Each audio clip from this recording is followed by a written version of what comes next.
최근 한국 경제는 여러 가지 외부 요인으로 인해 큰 변화를 겪고 있습니다.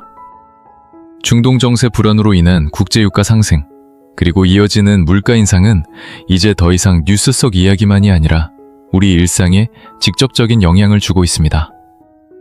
장을 볼 때마다 느껴지는 식료품 가격 상승, 매달 부담이 커지는 전기요금과 가스비, 그리고 교통비까지. 많은 사람들이 체감하는 생활비 압박은 점점 더 커지고 있는 상황입니다. 이러한 흐름 속에서 정부는 민생 안정을 위해 추가 경정 예산, 즉 추경안을 마련했습니다. 에너지 비용 부담을 줄이기 위한 지원부터 대중교통 이용 혜택 확대, 그리고 일정 계층을 대상으로 한 현금성 지원까지 다양한 대책이 포함되어 있는데요. 특히 1인당 15만 원 지급 가능성이 언급되면서 많은 관심이 집중되고 있습니다. 하지만 과연 이러한 지원이 실제로 얼마나 도움이 될지, 또 우리 삶에 어떤 변화를 가져올 수 있을지에 대해서는 다양한 의견이 나오고 있습니다. 단기적인 효과에 그칠지, 아니면 실질적인 생활 개선으로 이어질지 궁금해하시는 분들도 많으실 텐데요. 오늘 영상에서는 이러한 정책들의 핵심 내용과 함께 실제 생활에 미치는 영향까지 하나씩 살펴보겠습니다. 도움이 되셨다면 좋아요와 구독으로 응원해 주시면 큰 힘이 됩니다. 이번에 발표된 추가 경정 예산안은 최근 경제 상황을 반영해 마련된 긴급 대응 성격의 정책입니다. 국제유가 상승과 물가 불안, 그리고 글로벌 경제의 불확실성이 동시에 겹치면서 국민들의 생활 부담이 크게 늘어나고 있기 때문입니다. 정부와 여당은 이러한 상황을 단순히 시장에 맡기기보다는 재정 지출을 통해 직접적으로 완화하겠다는 방향을 선택했습니다. 쉽게 말해 국가가 일정 부분 비용을 대신 부담해 국민들의 체감 부담을 줄이겠다는 취지입니다. 가장 먼저 눈에 띄는 부분은 에너지 비용과 관련된 지원입니다. 최근 국제유가가 오르면서 국내 휘발유와 경유 가격도 함께 상승하고 있습니다. 이에 따라 정부는 일정 수준 이상의 가격 상승을 억제하기 위해 정유사의 손실을 보전해주는 방식을 검토하고 있습니다. 예를 들어 실제 시장 가격이 리터당 2,000원까지 올라가야 하는 상황이라면 정부가 일부 비용을 보전하여 소비자가 체감하는 가격을 1,700원 수준으로 낮추는 방식입니다. 이 정책은 특히 자가용을 이용하는 직장인이나 물류업 종사자들에게 직접적인 영향을 줄 수 있습니다. 에너지 수급 안정도 중요한 축 중 하나입니다. 과거 요소수 대란과 같은 사태를 경험한 이후 정부는 특정 원자재나 필수 자원의 공급이 불안정해질 경우 산업 전반에 큰 영향을 줄 수 있다는 점을 인식하고 있습니다. 이에 따라 석유 비축을 확대하고 나프타나 요소와 같은 핵심 물자의 안정적인 공급망을 확보하기 위한 예산이 포함되었습니다. 이러한 조치는 눈에 바로 보이는 혜택은 아니지만 장기적으로 물가 상승을 억제하고 산업을 안정시키는 데 중요한 역할을 합니다. 중장기적인 관점에서는 에너지 구조 자체를 바꾸려는 시도도 포함되어 있습니다. 대표적인 것이 가정용 태양광 보급 확대입니다. 정부는 일반 가정이 태양광 설비를 설치할 경우 일정 금액을 지원하는 방안을 다시 추진하고 있습니다. 예를 들어 설치 비용이 500만 원 정도라면 그중 일부를 국가가 보조해주는 방식입니다. 초기 비용 부담이 줄어들면 더 많은 가정이 참여할 수 있고 장기적으로는 전기요금 절감 효과를 기대할 수 있습니다. 교통 분야에서도 생활 밀착형 지원이 포함되어 있습니다. 대중교통 이용을 장려하기 위해 일정 횟수 이상 버스나 지하철을 이용할 경우 일부 금액을 환급해주는 제도의 확대가 검토되고 있습니다. 예를 들어 한 달에 20회 이상 이용하면 일정 비율을 돌려주는 방식인데, 이는 자가용 이용을 줄이고 교통비 부담을 낮추는 동시에 환경적인 측면에서도 긍정적인 효과를 기대할 수 있습니다. 이번 추경안에서 가장 많은 관심을 받고 있는 부분은 현금성 지원 정책입니다. 현재 논의되고 있는 방안에 따르면 소득 하위 50%를 대상으로 1인당 약 15만 원 정도가 지급될 가능성이 있습니다. 지급 방식은 현금이 아니라 지역 화폐 형태로 이루어질 가능성이 높은데, 이는 단순한 지원을 넘어 지역 경제 활성화까지 동시에 노리기 위한 것입니다. 예를 들어 지역 화폐로 지급될 경우 해당 지역 내 상점에서만 사용이 가능하기 때문에 소상공인 매출 증가에도 도움이 될 수 있습니다. 다만 이 정책은 아직 최종 확정된 것은 아니며 대상 기준과 지급 금액에 대해서는 추가적인 논의가 진행 중입니다. 특히 소득 기준을 어떻게 설정할 것인지, 그리고 실제로 필요한 계층에게 정확히 지원이 이루어질 수 있을지가 중요한 쟁점으로 떠오르고 있습니다. 일부에서는 지원 대상이 너무 넓으면 재정 부담이 커질 수 있다는 우려도 제기되고 있습니다. 취약계층을 위한 맞춤형 지원도 강화됩니다. 저소득층을 대상으로 에너지 바우처를 확대하고 농축수산물 할인 지원을 통해 식비 부담을 줄이는 방안이 포함되었습니다. 예를 들어 일정 금액의 바우처를 지급받으면 전기요금이나 가스요금을 납부할 때 사용할 수 있어 실질적인 생활비 절감 효과를 기대할 수 있습니다. 또한 비료 가격 상승으로 어려움을 겪고 있는 농업인을 위해 일부 비용을 지원하는 정책도 함께 추진됩니다. 청년과 소상공인을 위한 지원 역시 중요한 축입니다. 청년층을 대상으로 취업 지원 프로그램과 교육 과정이 확대되고 창업을 준비하는 경우에는 초기 자금이나 교육을 지원하는 정책이 포함됩니다. 예를 들어 K-뉴딜 아카데미와 같은 프로그램을 통해 디지털 분야 교육을 받을 수 있고 이를 통해 취업 기회를 넓히는 것을 목표로 하고 있습니다. 소상공인의 경우에는 임대료나 카드 수수료 부담을 완화하는 방향의 지원이 검토되고 있습니다. 또한 전세 사기 피해자에 대한 지원도 이번 추경안에 포함되었습니다. 보증금을 돌려받지 못한 피해자들에게 일정 부분 금융 지원이나 구제 방안을 마련하는 것이 핵심입니다.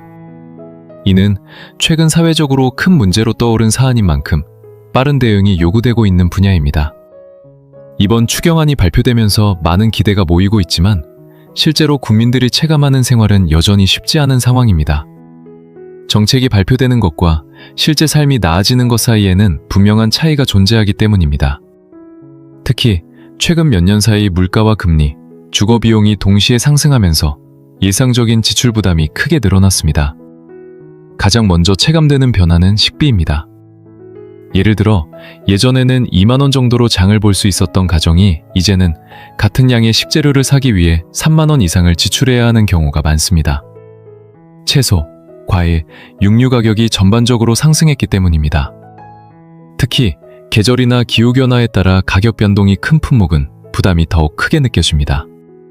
맞벌이 가정이나 1인 가구의 경우 외식 비중이 높은데 외식 물가 역시 크게 올라 생활비 압박이 더욱 심해졌습니다. 에너지 비용도 중요한 문제입니다. 전기요금과 가스요금은 계절에 따라 차이가 있지만 전반적으로 상승 추세를 보이고 있습니다.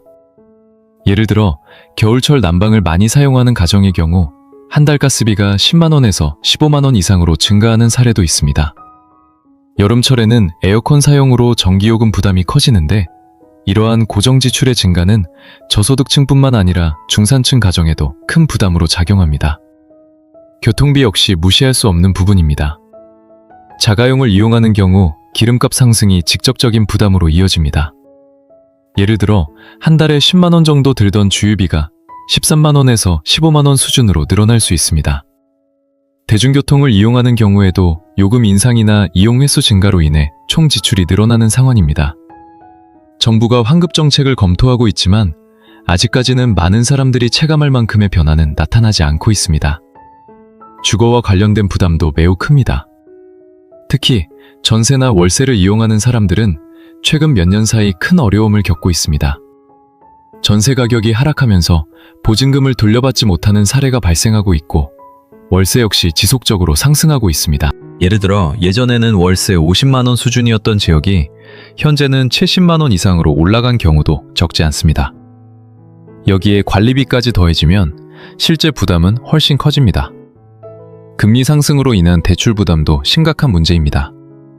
많은 가구가 주택 구매나 생활자금 마련을 위해 대출을 이용하고 있는데 금리가 오르면서 이자 부담이 크게 증가했습니다. 예를 들어 대출이자가 3%에서 5%로 상승하면 매달 갚아야 하는 금액이 수십만 원 이상 늘어날 수 있습니다. 이러한 변화는 특히 젊은 세대와 신혼부부에게 큰 압박으로 작용하고 있습니다. 자영업자와 소상공인의 상황도 어렵습니다. 코로나 이후 회복이 완전히 이루어지지 않은 상태에서 원자재 가격과 인건비, 임대료까지 동시에 상승하고 있기 때문입니다. 예를 들어 한 식당을 운영하는 경우 식재료 비용이 20% 이상 상승했지만 가격을 그대로 올리기에는 손님이 줄어들까 걱정해야 하는 상황입니다. 카드 수수료와 각종 공과금도 부담이 되면서 실제 남는 이익은 크게 줄어들고 있습니다. 이러한 상황에서 정부의 지원 정책은 일정 부분 도움이 될 수 있습니다. 예를 들어 15만 원 정도의 지원금은 단기간 생활비를 보조하는 데 의미가 있을 수 있습니다. 실제로 저소득층 가정에서는 이 금액으로 식료품을 구입하거나 공과금을 일부 납부하는 데 활용할 수 있습니다. 하지만 전체적인 생활 수준을 개선하기에는 부족하다는 평가도 많습니다. 특히 소득 중간계층의 경우 체감되는 어려움이 큽니다. 이들은 일정 소득 기준을 초과해 지원 대상에서 제외되는 경우가 많지만 실제 생활에서는 물가 상승과 금리 부담을 그대로 떠안고 있습니다. 예를 들어 맞벌이 가정이라도 대출 상환과 자녀 교육비, 생활비를 동시에 감당해야 하는 상황에서는 실질적인 여유가 거의 없는 경우가 많습니다. 소비 패턴의 변화도 눈에 띄고 있습니다. 많은 사람들이 지출을 줄이기 위해 할인 상품을 찾거나 대형마트 대신 저렴한 매장을 이용하는 경우가 늘어나고 있습니다.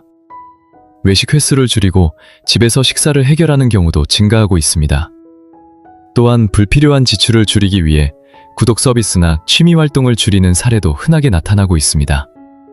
이번 추경안에 대한 국민들의 반응은 한마디로 정리하기 어려울 만큼 다양하게 나타나고 있습니다. 키워투지라도 각자의 상황에 따라 체감이 다르기 때문에 긍정적인 평가와 비판적인 시선이 동시에 존재하는 모습입니다.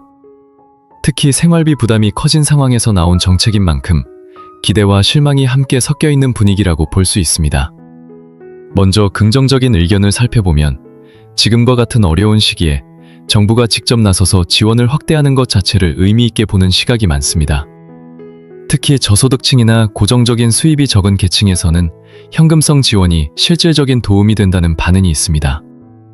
예를 들어 기초연금이나 각종 지원금으로 생활을 유지하는 고령층의 경우 15만 원이라는 금액이 크지 않더라도 식료품을 구매하거나 공과금을 일부 납부하는데 분명한 도움이 된다는 의견이 나옵니다. 어떤 시민은 요즘 물가가 너무 올라서 장보기가 부담인데 이런 지원이라도 있으면 한숨 돌릴 수 있다 라고 말하기도 합니다. 또한 지역 화폐 형태로 지급되는 방식에 대해서도 긍정적인 평가가 있습니다. 단순히 개인에게 돈을 주는 것을 넘어 그 돈이 지역 상권에서 사용되도록 유도함으로써 소상공인에게도 도움이 될 수 있다는 점 때문입니다. 실제로 일부 자영업자들은 손님들이 지역 화폐를 쓰면서 매출이 조금이라도 늘어난다면 도움이 될 것 같다는 기대를 나타내고 있습니다. 반면 비판적인 의견도 적지 않습니다. 가장 많이 나오는 지적은 지원 금액이 현실에 비해 너무 적다는 점입니다. 현재 물가 수준을 고려하면 15만 원은 몇 번의 장복이나 공과금 일부를 내는데 그칠 뿐 근본적인 부담을 줄이기에는 부족하다는 것입니다. 예를 들어 한 가정의 한 달 식비가 60만 원 이상 드는 상황에서 15만 원은 일시적인 보조에 불과하다는 의견이 많습니다. 일부 시민들은 이 정도 금액으로는 체감할 수 있는 변화가 거의 없다라고 말하기도 합니다. 또 다른 논쟁 지점은 지원 대상의 범위입니다. 소득 하위 50%를 기준으로 지급할 경우 그 경계에 있는 사람들은 상대적인 박탈감을 느낄 수 있습니다. 예를 들어 소득이 기준보다 조금 높다는 이유로 지원을 받지 못하는 경우 실제 생활은 크게 다르지 않음에도 불구하고 혜택에서 제외되는 상황이 발생합니다. 이에 대해 조금 더 번다고 해서 여유가 있는 것은 아닌데 오히려 더 부담이 크다는 목소리도 나오고 있습니다. 자영업자들의 시선은 또 다소 다릅니다. 이들은 일회성 현금 지원보다는 구조적인 비용 절감을 더 중요하게 생각하는 경우가 많습니다. 예를 들어 카드 수수료, 임대료, 세금과 같은 고정 비용이 줄어드는 것이 장기적으로 더 큰 도움이 된다는 것입니다. 한 소상공인은 한번 지원금 받는 것보다 매달 나가는 비용을 줄여주는 정책이 더 필요하다라고 말하기도 합니다. 이는 현재의 정책이 단기적인 처방에 머물러 있다는 인식을 보여주는 부분입니다. 청년층의 반응도 주목할 필요가 있습니다. 취업 준비나 불안정한 일자리 상황에 놓여 있는 청년들은 단순한 금전 지원보다는 안정적인 일자리와 미래에 대한 확실한 기회를 더 원하고 있습니다. 일부 청년들은 지원금도 좋지만 계속 일할 수 있는 환경이 더 중요하다는 의견을 내고 있습니다. 특히 높은 주거비와 대출 부담까지 겹치면서 단기 지원으로는 삶의 방향이 크게 바뀌지 않는다는 인식이 강합니다. 또한 정책의 지속성에 대한 우려도 제기되고 있습니다. 현재와 같은 지원이 일회성으로 끝날 경우 잠시 숨을 돌릴 수는 있지만 다시 원래의 부담으로 돌아갈 가능성이 크기 때문입니다. 일부 시민들은 지금은 도움이 되지만 몇 달 후에는 다시 같은 상황이 반복될 것 같다는 불안감을 표현하고 있습니다. 이면 정책이 단기 대응을 넘어서 장기적인 계획으로 이어져야 한다는 요구로 이어지고 있습니다. 현재의 경제 상황을 단순히 일시적인 위기로만 보기에는 어려운 측면이 있습니다. 물가 상승과 금리 인상, 그리고 글로벌 불확실성은 서로 맞물려 장기적인 구조 문제로 이어지고 있기 때문입니다. 따라서 단기적인 지원 정책도 필요하지만 근본적인 원인을 해결하기 위한 장기적인 접근이 더욱 중요하다는 목소리가 커지고 있습니다. 가장 먼저 짚어볼 부분은 에너지 구조입니다. 한국은 에너지 수입 의존도가 높은 국가이기 때문에 국제 유가가 상승하면 국내 물가도 함께 영향을 받을 수밖에 없습니다. 예를 들어 원유 가격이 상승하면 운송비가 증가하고 이는 곧 식료품 가격이나 생활용품 가격 상승으로 이어집니다. 이러한 구조에서는 외부 요인에 따라 경제가 쉽게 흔들릴 수 있습니다. 따라서 장기적으로는 태양광, 풍력과 같은 재생에너지 비중을 확대해 에너지 자립도를 높이는 것이 필요합니다. 정부가 가정용 태양광 설치를 지원하는 것도 이러한 방향의 일환이라고 볼 수 있습니다. 초기에는 비용과 시간이 필요하지만 장기적으로는 전기요금 절감과 안정적인 에너지 공급이라는 효과를 기대할 수 있습니다. 두 번째로 중요한 문제는 가계부채와 금리 구조입니다. 현재 많은 가구가 주택 구입이나 생활비 마련을 위해 대출을 이용하고 있으며 금리가 상승하면서 상환 부담이 크게 증가했습니다. 예를 들어 금리가 2%에서 5%로 오르면 같은 금액을 빌렸더라도 매달 갚아야 하는 이자가 2배 이상 늘어날 수 있습니다. 이러한 상황에서는 단순한 현금 지원만으로는 부담을 완전히 해결하기 어렵습니다. 따라서 장기적으로는 고정금리 대출 확대나 취약계층에 대한 이자 지원 정책을 강화하는 것이 필요합니다. 또한 과도한 대출을 예방하기 위한 금융교육과 관리 시스템도 함께 개선되어야 합니다. 세 번째는 노동시장과 일자리 문제입니다. 특히 청년층의 경우 안정적인 일자리를 찾기 어려운 상황이 지속되고 있습니다. 단기적인 취업 지원 프로그램도 도움이 되지만 근본적으로는 양질의 일자리를 늘리는 것이 중요합니다. 예를 들어 첨단 산업이나 디지털 분야에 대한 투자 확대를 통해 새로운 일자리를 창출하고 직업 교육과 연계해 실제 취업으로 이어질 수 있는 구조를 만드는 것이 필요합니다. 단순히 일자리를 늘리는 것이 아니라 지속 가능하고 안정적인 소득을 제공할 수 있는 일자리를 만드는 것이 핵심입니다. 네 번째로는 소상공인과 자영업자의 구조적인 부담을 줄이는 문제입니다. 현재 많은 자영업자들이 임대료, 카드 수수료, 인건비 등 고정비용 증가로 어려움을 겪고 있습니다. 일회성 지원금도 도움이 될 수 있지만 장기적으로는 이러한 고정비용을 줄이는 정책이 더 효과적일 수 있습니다. 예를 들어 카드 수수료를 낮추거나 일정 매출 이하의 사업자에게 세금 부담을 완화해주는 방식이 있습니다. 또한 공공임대상가를 확대하거나 임대료 상승을 일정 수준으로 제한하는 정책도 고려할 수 있습니다. 이러한 조치는 자영업자들이 안정적으로 사업을 지속할 수 있도록 돕는 기반이 됩니다. 주거 문제 역시 중요한 핵심 과제입니다. 전세 사기와 같은 사건이 반복되면서 주거 안정에 대한 불안이 커지고 있습니다. 단기적인 피해 지원도 필요하지만 장기적으로는 제도 자체를 개선해야 합니다. 예를 들어 전세 계약 시 보정보험 가입을 의무화하거나 임대인의 재정 상태를 사전에 확인할 수 있는 시스템을 강화하는 것이 도움이 될 수 있습니다. 또한 공공임대주택 공급을 확대해 안정적인 주거 선택지를 늘리는 것도 중요한 해결책입니다. 마지막으로 정책의 지속성과 신뢰를 높이는 것이 중요합니다. 많은 국민들이 현재의 지원 정책이 일회성으로 끝날 것을 우려하고 있습니다. 따라서 단기적인 지원과 함께 중장기적인 계획을 명확하게 제시하고 정책이 꾸준히 이어질 수 있다는 신뢰를 주는 것이 필요합니다. 예를 들어 일정 기간 동안 단계적으로 지원을 확대하거나 경제 상황에 따라 자동으로 조정되는 시스템을 도입하는 것도 하나의 방법이 될 수 있습니다. 지금까지 살펴본 것처럼 이번 추가 경정 예산안은 어려운 경제 상황 속에서 국민들의 부담을 덜기 위한 하나의 중요한 시도라고 볼 수 있습니다. 에너지 비용 지원부터 현금성 지급, 그리고 취약계층과 소상공인을 위한 다양한 대책까지 포함되어 있다는 점에서 분명 의미 있는 정책입니다. 하지만 실제 생활 속에서 느껴지는 체감도는 사람마다 다를 수밖에 없습니다. 물가 상승과 금리 부담, 주거 문제와 같은 구조적인 어려움이 여전히 존재하기 때문에 단기적인 지원만으로는 모든 문제를 해결하기 어렵다는 현실도 함께 드러나고 있습니다. 특히 중산층과 청년층처럼 지원의 사각지대에 놓인 계층의 부담은 여전히 큰 상황입니다. 결국 중요한 것은 이러한 정책이 일회성에 그치지 않고 장기적인 변화로 이어질 수 있느냐는 점입니다. 국민들이 안정적으로 생활할 수 있는 기반을 만들기 위해서는 지속적인 정책 보완과 현실적인 대안이 함께 필요합니다.